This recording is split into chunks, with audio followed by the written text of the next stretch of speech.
بسم الله الرحمن الرحيم الحمد لله رب العالمين والصلاة والسلام على سيد الأنبياء والمرسلين محمد وعلى آله وأصحابه أجمعين أما بعد أعوذ بالله من الشيطان الرجيم بسم الله الرحمن الرحيم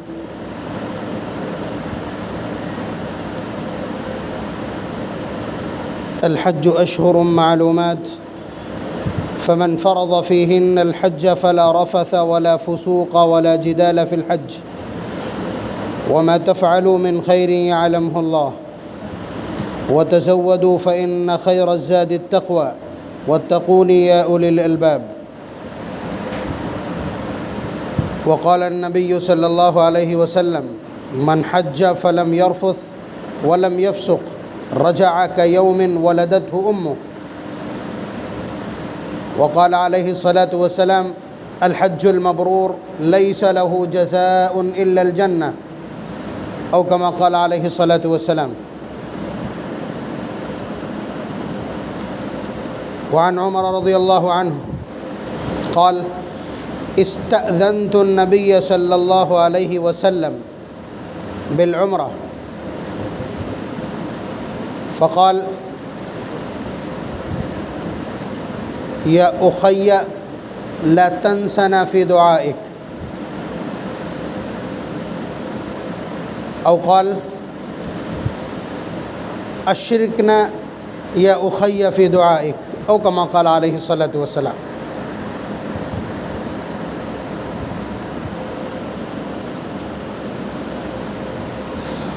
آپ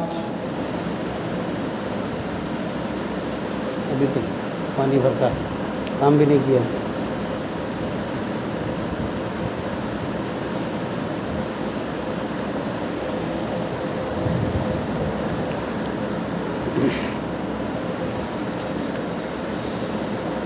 آپ اپنے محلے اپنے شہر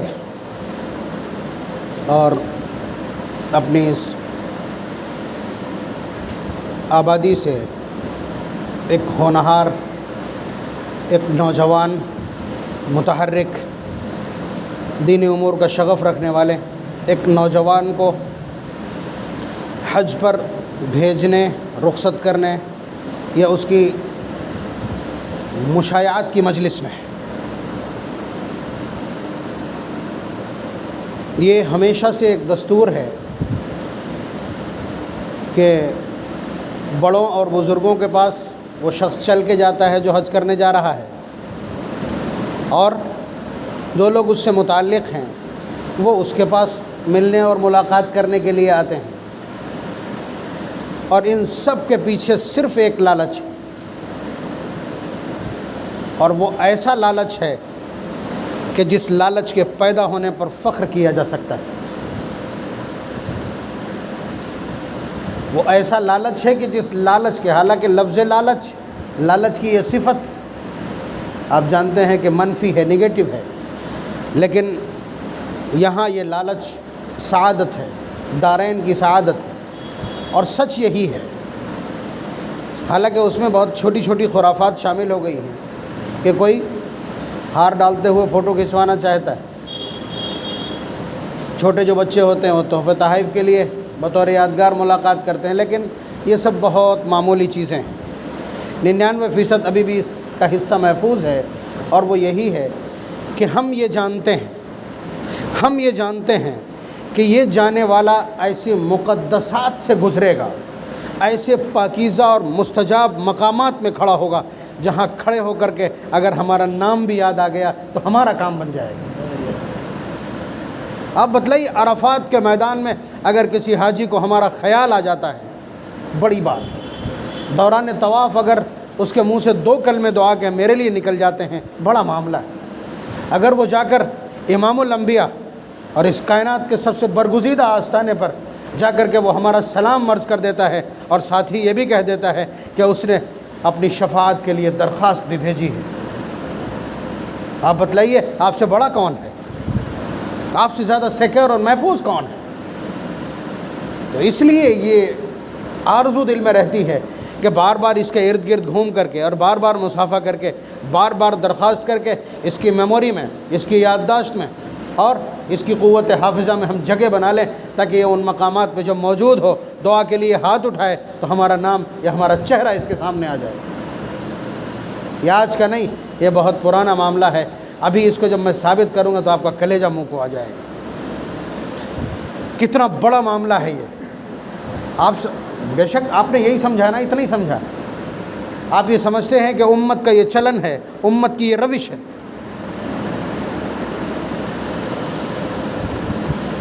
یہ چھوٹا موٹا عمل نہیں ہے۔ آپ جو کچھ بھی کر رہے ہیں، نوجوان ہیں، آپ کے بیٹے اس سے بڑے بڑے ہوں گے، ٹھیک ہے، لیکن آپ مصافحہ کرتے وقت سے درخواست کریں گے۔ اس لیے کبھی میزاب رحمت کے نیچے، ٹھیک، کبھی رکن یمانی پر، اور کبھی حجر اسود کے استلام کے وقت، اور کبھی ملتزم پر، کبھی عتبہ کے پاس، اور کبھی کعبۃ اللہ کی دیوار اور غلاف پکڑ کر کے، اور کبھی مطاف میں، کبھی مسعی میں، کبھی صفا پہ، کبھی مروہ پہ۔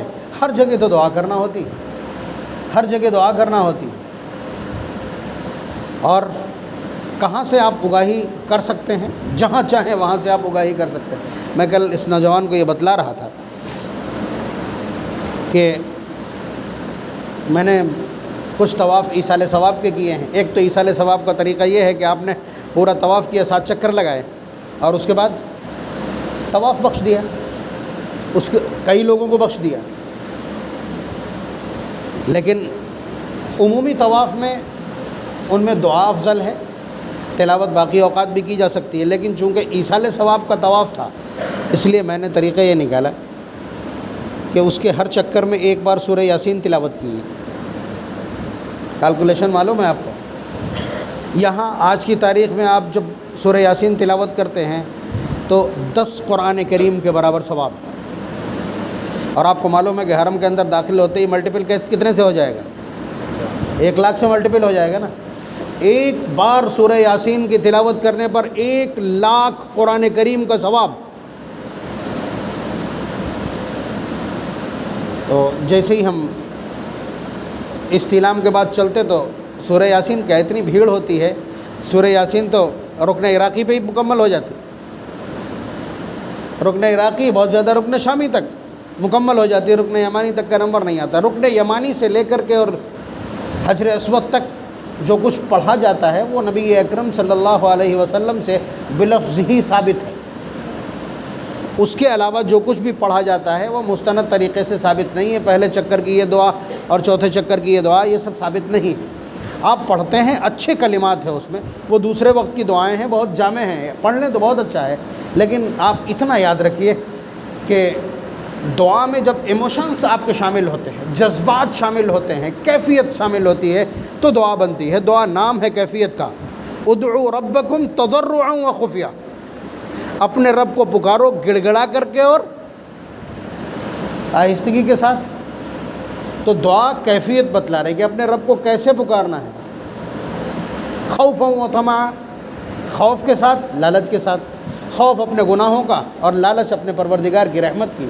تو کیفیت دعا میں ہر جگہ کیفیت، اور وہ کیفیت آپ اللہم انا نسألک علما نافعا وعملا صالحا ولسانا ذاکرا، آپ کی پیدا نہیں ہو رہی۔ یاد ہے آپ کو دعا، آپ کو دعا یاد ہے، لیکن کیفیت نہیں پیدا ہو رہی۔ کیفیت کب پیدا ہوگی؟ اے اللہ میں اپنے لیے اور اپنی نسل کے لیے ایسا علم چاہتا ہوں جس سے تیری پہچان ہو سکے۔ جب اتنا کہیں گے تو آواز بھر جائے گی۔ اللہم انا نسألک علما نافعا کا یہ ترجمہ بنتا ہے، وہاں کیفیت نہیں، یہاں کیفیت موجود ہے۔ اللہ تبارک، عربیت کی افضلیت بے شک بہت ہے، لیکن اللہ تعالیٰ کو کیفیت درکار ہے، دعاؤں میں کیفیت چاہیے ہے۔ کبھی پڑھ لیں، بہت اچھا ہے۔ اللہ تبارک و تعالیٰ تو تمام زبانوں کے ماہر ہیں نا، تمام زبانوں کے ماہر ہیں۔ بڑا عجیب لگے گا آپ کو یہ جملہ، جبکہ قرآن کریم کی پارہ نمبر 21 کی ایک آیت سورہ روم کی، اللہ تبارک و تعالیٰ ارشاد فرماتے ہیں، آج تک آپ نے غور نہیں کیا ہوگا کہ آپ جب 5 کلومیٹر دائیں، 5 کلومیٹر بائیں، 5 کلومیٹر سامنے یا پیچھے کو چلتے ہیں تو لینگویج چینج ہو جاتی ہے۔ جو یاقوت گنج والوں کی زبان ہے وہ فتح گڑھ والوں کی نہیں، فتح گڑھ والوں کی زبان ہے وہ نخاس والوں کی نہیں۔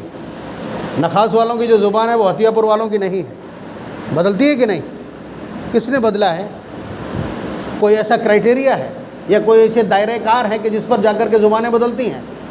آپ نے غور نہیں کیا کبھی؟ اللہ تبارک و تعالیٰ کا دعویٰ دیکھیے، اللہ تعالیٰ فرماتے ہیں وَمِنْ آيَاتِهِ خَلْقُ السَّمَاوَاتِ وَالْأَرْضِ وَاخْتِلَافُ أَلْسِنَتِكُمْ وَأَلْوَانِكُمْ، کہ یہ اللہ تبارک و تعالیٰ کے بڑی کرشموں میں سے، بڑی نشانیوں میں سے ایک نشانی ہے کہ اس نے آسمان و زمین کو پیدا کیا۔ وَاخْتِلَافُ أَلْسِنَتِكُمْ، اور زبانوں کا جو تنوع ہے، زبانوں کا لینگویجز کا جو ویریشن ہے، یہ اس کی خصوصی کرشمہ سازی ہے، ہم نے دھیان نہیں دیا۔ وَأَلْوَانِكُمْ، اور جو رنگ بدلتے ہیں، یہاں والا گورا، وہاں والا کالا، بیچ والا سانولا، میرا کلر دیکھ لیجئے اور جو حج پہ جا رہا ہے اس کا کلر دیکھ لیجئے، یہیں رہتے ہیں، بدلے ہوئے ہیں، دیکھ رہے ہیں آپ؟ تو یہ بھی اللہ تبارک و تعالیٰ کے کرشموں میں سے ایک کرشمہ ہے۔ تو اللہ تبارک و تعالیٰ تو زبانیں پیدا کرتے ہیں، یہ ان کا کرشمہ ہے۔ آپ جس زبان میں بھی مانگیں گے وہاں آپ دیکھیں گے عجیب عجیب زبانیں، عجیب عجیب بھاشائیں، پڑھ ربنا آتی نہ رہے ہوں گے، آپ کو لگے گا یہ کوئی اور بھاشا بول رہا ہے، تلفظ کا فرق ہے، لیکن وہ پالنہار سب کو سنتا ہے، سب کی سنتا ہے، سب الگ الگ درج ہوتے ہیں اور سب کا پورا کیا جاتا ہے۔ یہ ہے کمال۔ تو بہرحال ابھی میں نے کیا کہا تھا کہ آپ کسی حاجی کے پاس جو گردن جھکا کر اور شولڈر ڈاؤن کر کے جاتے ہیں اور بار بار آپ اسے آگے پیچھے سے نظر آ رہے ہیں کہ کہیں ان مستجاب مقامات پر آپ کا نام یاد آ جائے۔ امت کی یہ روش ہے، آپ نے دیکھا کہ بھیڑ لگاتے ہیں لوگ، وہ دکھاوے کا جو ایک چلن ہے، اس وقت بدتمیزی کا ایک طوفان آیا ہوا ہے، اس نے اس میں تھوڑا سا رنگ خراب کیا ہے، آف کلر کر دیا ہے ہمارے اس سفر کو، کہ جانے والے جو ہیں، کہیں عورتیں پیچھے چلی جا رہی ہیں وہاں بے حیائی کر رہی ہیں، کہیں بچے چلے جا رہے ہیں وہاں فوٹو سیشن میں لگے، ورنہ یہ سمجھ لیجئے کہ لوگ ممبئی تک لوگوں کو چھوڑنے کے لیے سی پورٹ پہ جایا کرتے تھے، اور یہ ایک باقاعدہ حضرت تھانوی رحمۃ اللہ علیہ خود ان کا معمول، اور یہ بات ہے کہ جو شخص حاجیوں کو بار بار بھیجنے جانے میں تتپر رہتا ہے یا شوق رہتا ہے، وہ بہت جلدی بلایا جاتا ہے، وہ بہت جلدی بلایا جاتا ہے، یاد رکھیے گا۔ اور نہ تجربہ کیا ہو تو اب دیکھ لیجئے آگے پیچھے اپنے آس پاس میں، جہاں 2-3 مجلسوں میں اس طرح کی دعائیہ مجلسوں میں اس نے شرکت کی، آپ سمجھ لیجئے کھٹ سے اڑ کے پہنچ جائے گا۔ میں یہ بات عرض کر رہا تھا کہ امت میں یہ چلن ہے، اور جو شخص جا رہا ہے اس کی ویلیو کیا ہے، اس کی ویلیو کیا ہے۔ حضرت عمر رضی اللہ تعالیٰ عنہ، ایک سرسری جائزہ لیجئے، ایک سرسری نظر ڈالیے، ان کا ماضی کیا ہے، ان کا ماضی کیا ہے میں بتلاؤں، وہ خود بتلائیں گے۔ فرماتے کیا ہیں، ایک روز پورے لشکر کے ساتھ تھے، اچانک ایک وادی میں اتر گئے، گھاٹی جو ہوتی ہے اس گھاٹی میں اتر گئے، اور وہاں ٹھہرے رہے کافی دیر تک، اپنا گریبان پکڑ کر کے اپنے آپ سے کہہ رہے تھے کہ ابن خطاب، تجھے وہ دن یاد ہے کہ جب تو اسی وادی میں اپنے باپ کے اونٹ چرایا کرتا تھا، اور تجھے اونٹ چرانے کا بھی سلیقہ نہیں تھا، روزانہ شام کو باپ کی ڈانٹ کھایا کرتا تھا۔ اے ابن خطاب، تیری وہ ہستی ہے، اور آج تیرا حال محمد الرسول اللہ کی جوتیاں سیدھی کر کے یہ ہو گیا ہے کہ تو آج امیر المؤمنین۔ یہ ان کا اپنا تعارف ہے اپنے آپ سے۔ اس کے علاوہ تھوڑا سا تعارف یہ بھی دیکھ لیجئے کہ ایمان لانے سے تھوڑی دیر پہلے رخ کیا تھا، کہ گلے میں ننگی تلوار، کہ آج قصہ پاک کر دوں گا، آج قصہ پاک کر دوں گا اس فتنے کا جو ابن عبد المطلب نے برپا کر رکھا، یعنی قتل کے ارادے سے، پختہ ارادے سے، انہیں معلوم ہے کہ ان کی راہ میں کوئی آئے گا نہیں، اور تھوڑی دیر کے بعد وہ پلٹ کر کے جب آئے تب بھی ان کا یہی حال تھا کہ ان کی راہ میں کوئی آنے کو تیار نہیں۔ تو اس ہستی کا آدمی جسے محمد الرسول اللہ کی جوتیاں سیدھی کرنے کی وجہ سے ایک کے بعد ایک ٹیگ ملتا چلا گیا کہ وہ صحابی رسول بنتا ہے، پھر اس کے بعد اولئک هم المہتدون، اولئک هم المفلحون، اولئک هم الراشدون رضی اللہ عنہم ورضوا عنہ، اولئک الذین امتحن اللہ قلوبهم للتقوی وَأَلْزَمَهُمْ كَلِمَةَ التَّقْوَى وَكُلًّا وَعَدَ اللَّهُ الْحُسْنَى کا حصہ بنتا ہے، اور پھر اس کے بعد امیر المومنین بنتا ہے، اور آج تک 1500 سال گزر جانے 1400 سال گزر جانے کے بعد آج تک سارا زمانہ کہتا ہے کہ جس طرح کا انصاف اس شخصیت نے اس دھرتی پر برپا کیا ہے، نہ آگے امید ہے، نہ اس سے پہلے کسی نے برپا کیا تھا۔ نبی سابق حضرت عیسیٰ علیہ السلام اپنے زمانے میں آ کر اس طرح کے حالات پیدا کریں گے۔ تو آپ اندازہ کیجئے، یہ عمر ابن خطاب جو اونٹ چرانے والے کی ہستی سے اٹھ کر کے اور لو کان بعدی نبی لکان عمر کے فریم ورک تک پہنچتے ہیں، اس سب میں کرشمہ کس کا ہے؟ جناب محمد الرسول اللہ صلی اللہ علیہ وسلم کی تعلیمات کا، نبی کی تعلیمات کا، نبی کی تربیت کا، اور نبی کی نظر کرم کا، اور ان کی ہدایات، انسٹرکشن اور ڈائریکشنز کا۔ یہی کہیں گے نا آپ؟ تو دونوں کی آپس کی ہستی کیا ہے؟ استاد شاگرد۔ ٹھیک ہے، سر نہیں اٹھا سکتا ایسا شخص اپنے اس محسن کے سامنے، لیکن اب دیکھیے، اب آپ کی سمجھ میں آ گئی پوری بات۔ وہ ایک دن عمرے کے لیے جانے کا ارادہ کرتے ہیں، عمرے پر جانے کا ارادہ کرتے ہیں۔ فرماتے ہیں استأذنت النبی صلی اللہ علیہ وسلم بالعمرہ، کہ میں نے حضور سے جا کر کے ملاقات کی اور عمرے کے سفر پر جانے کی اجازت مانگی۔ حضرت عمر رضی اللہ تعالیٰ عنہ فرماتے ہیں کہ حضور نے مجھے اجازت دی اور اس کے بعد مجھ سے ایک جملہ ارشاد فرمایا، وہ جملہ نوٹ کر لیجیے۔ حضور نے حضرت عمر رضی اللہ تعالیٰ عنہ سے، ابھی فرق دیکھ چکے ہیں آپ، دونوں ہستیوں کا فرق دیکھ چکے ہیں۔ حضور نے فرمایا یا اخی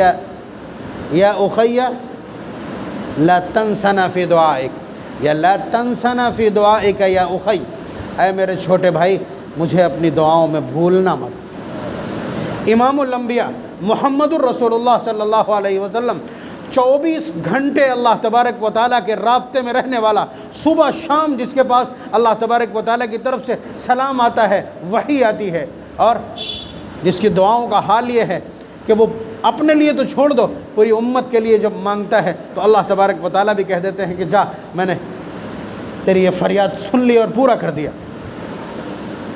وہ ہستی حضرت عمر رضی اللہ تعالیٰ عنہ سے یہ کہتی ہے کہ یا اخی لا تنسنا فی دعائک، اے میرے چھوٹے بھائی ہمیں دعا میں بھول مت جانا۔ کیا کہیں گے آپ؟ دماغ کی تنابیں جواب دے جائیں گی آپ کی، اتنا بڑا معاملہ۔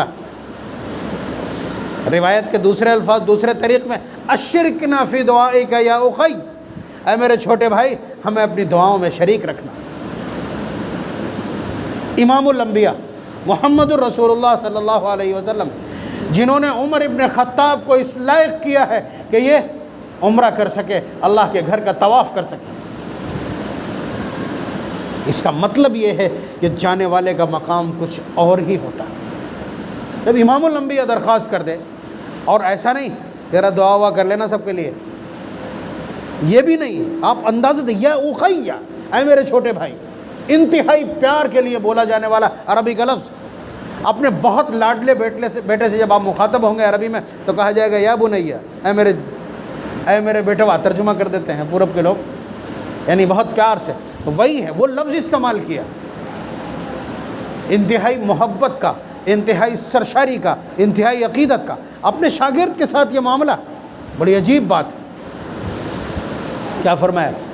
یا اخی لا تنسنا فی دعائک، یا اخی اشرکنا یا اخی فی دعائک۔ یہ حج پر جانے والے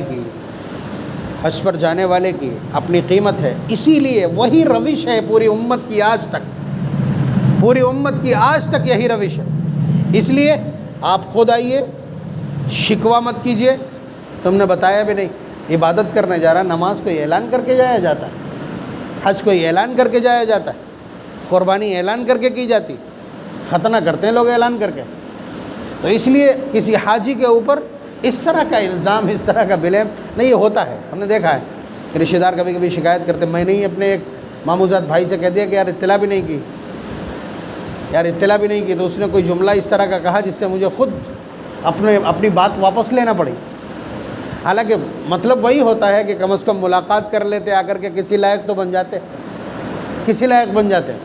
تو نبی اکرم صلی اللہ علیہ وسلم کی بارگاہ میں جو شخص جا رہا ہے، اگر جا کر کے صرف آپ کا سلام عرض کر دے گا تب بھی بہت ہو جائے گا۔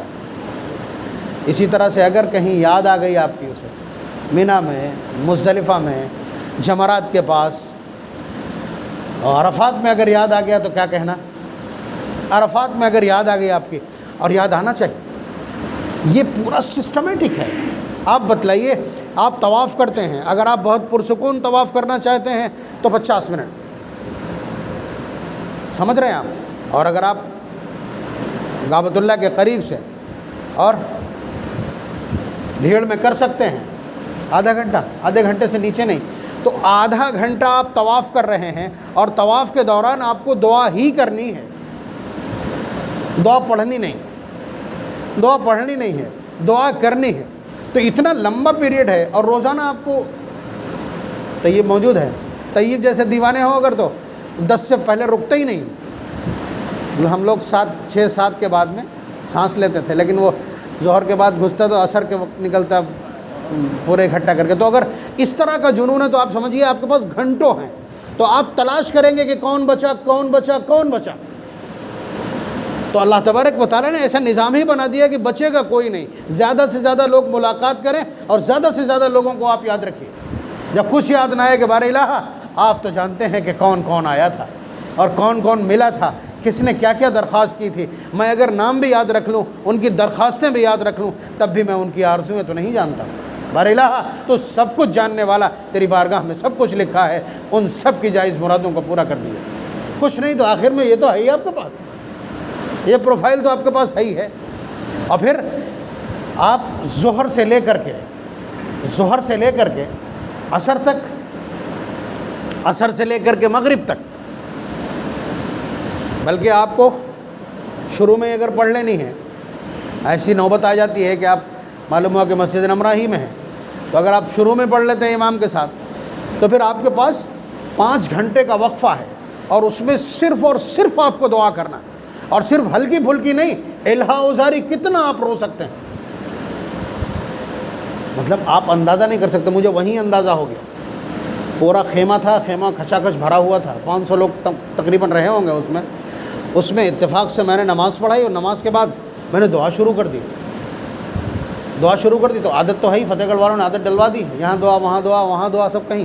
میں نے دعا وہاں جب کی ہے عرفات کے میدان میں، تو ایک چیخ و پکار مچی۔ اس کا مطلب یہ ہے کہ ہر آدمی رونے کے لیے اتاولا تھا، چیخ و پکار، اور آس پاس خیمے کے بھیڑ۔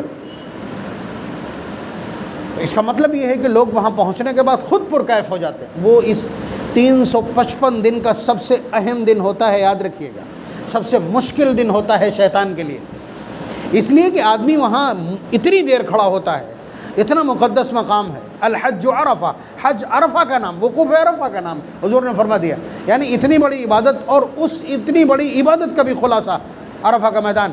اور عرفہ کا میدان کوئی تفریح گاہ ہے نہیں، عرفہ کا میدان وہاں کا جو وقوف ہے، اور وقوف کا مطلب دعا، اپنے لیے، کس کس کے لیے، اور پوری امت کے لیے دعا کی جاتی ہے۔ اللہ تبارک و تعالیٰ تو اپنے سارے چھوٹے موٹے بڑے سب دروازے کھول دیتے ہیں کہ آج کھول دو، مانگے کون مانگتا ہے، کیا مانگتا ہے، ہم ان سے بھی نمٹ لیں کہ کون کیا مانگتا ہے۔ یا ایھا الناس انتم الفقراء الی اللہ واللہ هو الغنی، کہ تم سب محتاج اور بھکاری اور بھک منگے ہو، سب سوالی ہو، بے نیاز تو میں ہوں، خزانوں کا مالک تو میں ہوں۔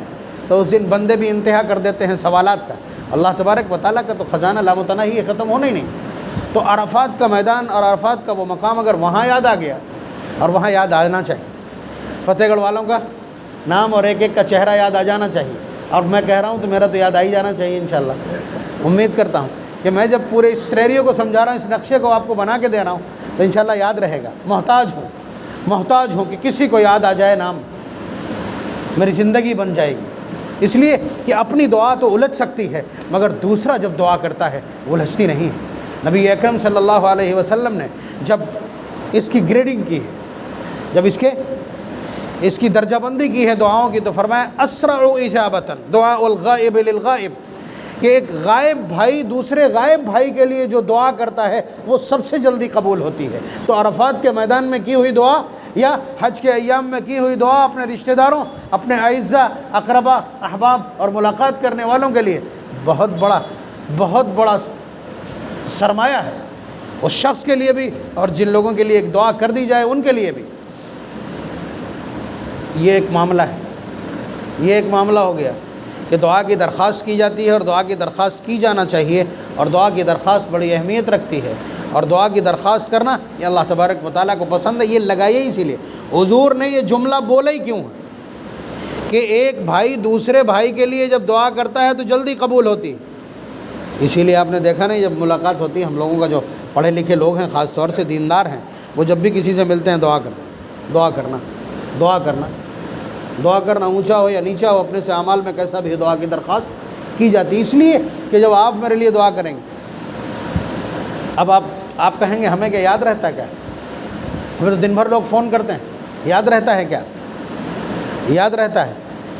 یاد نہیں رہتا ہے۔ صرف اتنا کہو گے کہ بار الہ جن لوگوں نے دعا کے لیے کہا ہے ان کی جائز مرادوں کو پورا کر دو، سب نمٹ گئے ایک جھٹکے میں، ایک جھٹکے میں سب نمٹ گئے۔ تو دعا کے لیے کہنا، حاجی سے اس لیے ملاقات کرنا، یہی واپسی کا بھی ہے۔ میں واپسی کی بات ابھی کروں گا نہیں، اس لیے کہ ابھی جانے تو دیں پہلے، واپسی کی بات جب واپس آ رہا ہوگا کوئی۔ اس کے علاوہ ایک اور بات،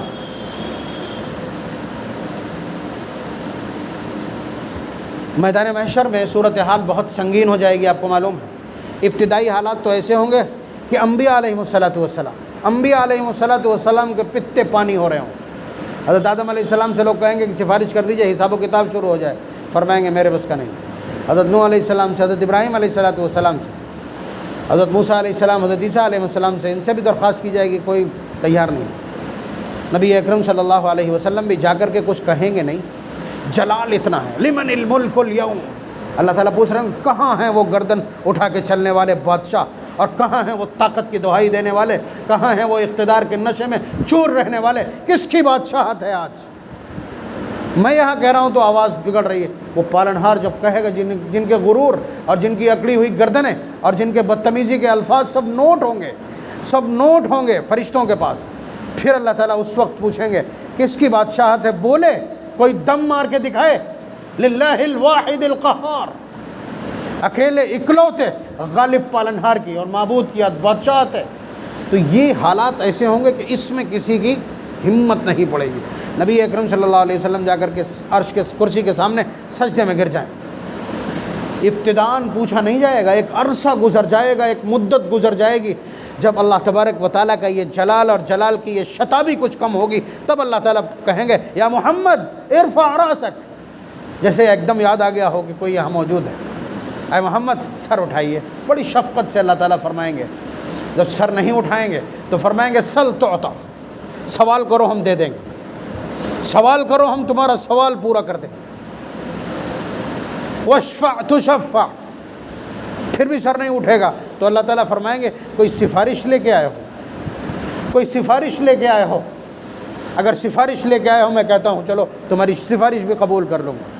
تب حضور سر اٹھائیں گے اور اس کے بعد آپ بتلائیے، حضور فرماتے ہیں من زار قبری وجبت لہ شفاعتی، جس نے میری قبر کی زیارت کی اس کے لیے میری شفاعت واجب ہے۔ جو شخص وہاں جا کر کے سلام عرض کر دے اور شفاعت کی درخواست بھی کر دے اس کے لیے بھی یہی حکم۔ آپ بتلائیے وہاں پہنچ کر کے کیا ہوگا؟ یہ ٹاپ آف دا لسٹ آ جائیں گے آپ۔ جو لوگ قبر کی زیارت کریں گے، نبی اکرم صلی اللہ علیہ وسلم کو خواب میں دیکھ لیں گے، وہ اپنے آپ اوپر چلے آئیں گے۔ تو بہرحال یہ صورتحال ہے۔ اس کے بعد جہنم میں بھیج دیا جائے گا جنہیں جانا ہے، حساب و کتاب شروع ہو جائے گا۔ تو آپ اندازہ کیجئے پھر اس کے بعد میں جہنم کیا ہے، بہت عجیب سی صورتحال ہے۔ اس کے بعد اللہ تبارک و تعالیٰ شفاعت شروع فرمائیں۔ پہلے تو نبی اکرم صلی اللہ علیہ وسلم شفاعت کبریٰ فرمائیں گے، وہی آتی محمدن الوسیلۃ والفضیلہ وابعثہ مقاما محمودا، وہی مقام محمود شفاعت کبریٰ۔ اللہ تبارک و تعالیٰ حضور سے فرمائیں گے جس کے دل میں رائی کے برابر بھی ایمان ہو تم نکال لو اسے۔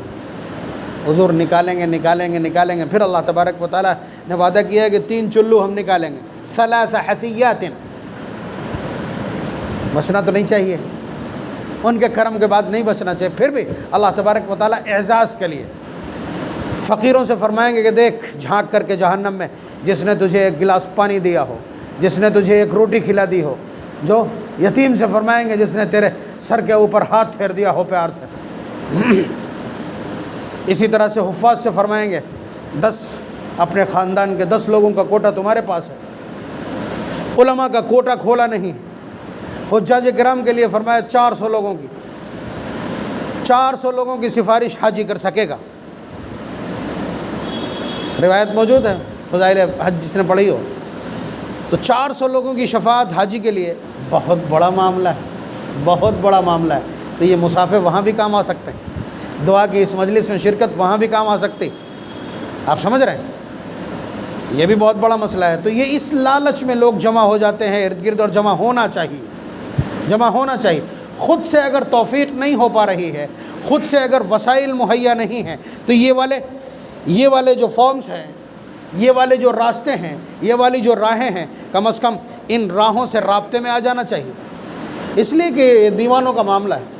یہاں جو ہر وقت اللہ تبارک و تعالیٰ کا نام لیتا ہے، ذکر کرتا ہے، اس کے دل میں محبت کا پیدا ہو جانا یہ فطری ہے، اور جب محبت پیدا ہو جاتی ہے تو پھر وہ شخص ملاقات کا تمنائی ہوتا ہے۔ فمن کان یرجو لقاء ربہ، اللہ تعالیٰ بار بار پوچھتے ہیں جو مجھ سے ملاقات کا تمنائی ہے، فلیعمل عملا صالحا، اسے چاہیے کہ وہ وہاں آنے کے لیے اچھے اعمال بھی کرے۔ تو اس کا مطلب یہ ہے، حضور نے فرمایا بھی، اللہ تبارک و تعالیٰ کا ارشاد نقل کیا کہ جو مجھ سے ملاقات کا تمنائی ہے، میں بے پناہ مشتاق ہوں اس کی ملاقات کا، بے پناہ مشتاق ہوں اس کی ملاقات کا۔ تو یہ جس کے اندر یہ دیوانگی جاگ جاتی ہے، اس کو یہ موقع عنایت کیا جاتا ہے کہ اسے اللہ تعالیٰ اپنے گھر بلا لیتے ہیں کہ چلو آ جاؤ۔ آپ جس سے دوستی کرتے ہیں کیا کرتے ہیں؟ بہت زیادہ جس سے محبت ہو جاتی ہے اس سے آپ کیا کہتے ہیں؟ گھر آنا جانا ہے ہمارا۔ ان کے تو ہمارے فیملی ٹرمز ہیں، گھر آنا جانا ہے۔ گھر آنا جانا یہ تعلقات کی انتہا بیان کرنے کے لیے ہوتا ہے۔ تو جسے وہ گھر بلا رہے ہیں، تعلقات کی انتہا پہ پہنچایا ہے انہوں نے۔ اور جسے وہ اپنے دروازہ پکڑ لینے دیں، اس کا مطلب بلایا ہی تو ہے نا۔ اور جسے وہ استلام کر لینے دیں، استلام ملاقات کا قائم مقام ہے۔ بوسہ اللہ تبارک و تعالیٰ کے دست بابرکت کو بوسہ دینا یہ قائم مقام ہے۔ یہ اصل میں محبت کی سودا کا علاج ہے۔ یہ محبت اور جنون اور عشق اور دیوانگی اور سوداویت کا علاج ہے لوگوں کو۔ تو اس لیے اگر آپ کے دل میں محبت ہے تو آپ وہاں جانے والوں سے بھی محبت کریں گے اور مجلسوں میں شرکت بھی آپ کریں گے۔ اور اگر رابطہ ہی نہیں ہے تو کیا یار، حج میں روز جاتے ہی رہتے ہیں لوگ، اس طرح کی بات زبان پر آئے گی۔ تو بہرحال یہ تو بہت بڑے معاملات ہیں۔ 2 چیزیں میں نے آپ کی خدمت میں عرض کر دیں اس مجلس کے تعلق سے، بڑی اہمیت کی حامل ہیں، اور کسی بھی ایسے شخص سے ملاقات کرنا یہ سعادت سے خالی نہیں، سعادت سے خالی نہیں ہے۔ بڑی عجیب بات یہ ہے کہ اللہ تبارک و تعالیٰ مجھ جیسے، یہ بھی اسی کیٹیگری کا نوجوان پال لیا ہوگا کوئی شوق، میں نے بھی ایسے ہی کیا تھا کہ اچانک یاد آیا کہ حج بھی ایک بڑی عبادت ہے، دعا شروع کی، 1 ہفتہ گزرا کے خبر آ گئی۔ تو بہرحال ایسے ہی ہے، اللہ تبارک و تعالیٰ سے مانگیں گے، گھر ان کا ہے، در ان کا ہے، کیفیت وہی دیتے ہیں، دعا وہی قبول کرتے ہیں۔ کتنے ایسے دیکھے ہوں گے جو پچھلی 10 پیڑھیوں سے رئیس اور راجہ چلے آتے ہیں، ریاستیں ان کی ہیں، لیکن کبھی اس در پہ بھٹکنے نہیں دیا جاتا۔ ان کے پورے علاقے خانوادے میں کبھی حج کا اور عمرے کا تذکرہ تک نہیں آتا۔ یہ اللہ تبارک و تعالیٰ کی سعادت ہے جسے عنایت کرنا۔ اللہ تبارک و تعالیٰ ہم سب کو بے پناہ اشتیاق اور شوق مرحمت فرمائے، حجاج سے بھی محبت نصیب فرمائے، اور مقام حج سے بھی محبت نصیب فرمائے، اور ہم سب کے دلوں کے اندر آرزو پیدا فرما دیں۔ جو لوگ صاحب استطاعت ہیں، وسائل ہیں، ان کے پاس وسائل ہیں، اللہ تبارک و تعالیٰ انہیں شوق مرحمت فرما دے۔ جن کے پاس وسائل نہیں ہیں ان کے لیے غیب سے وسائل پیدا فرما دیں، جیسے اس نوجوان کے لیے پیدا فرمائے، کوئی مشکل نہیں ان کے لیے۔ اللہ تبارک و تعالیٰ ہم سب کو حج کی سعادت میسر فرمائے اور حج مبرور کی سعادت میسر فرمائے۔ وآخر دعوانا الحمد للہ رب العالمین۔